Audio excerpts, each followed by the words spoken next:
ఈడు చూడు మామగా ఎట్టిగా 24 గంటలు అక్కడ ఇక్కడ తిరుక్కుంటూనే ఉంటాడు. కనీసం ₹1 ఆదాయం లేదు. మన ఇంట్లో ఉండి చదువుకునొచ్చు కదా ఈ కొడుకు.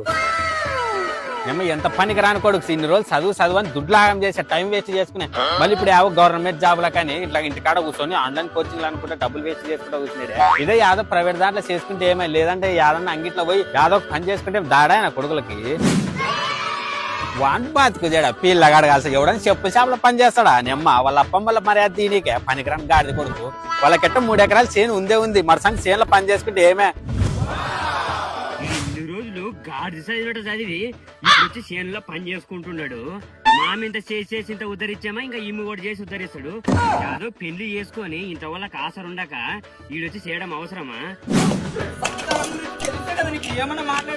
పిల్లగాడు కాల్సి 24 గంటలు పెండ్ల మూడు కొట్టుకుంటూనే ఉండేది.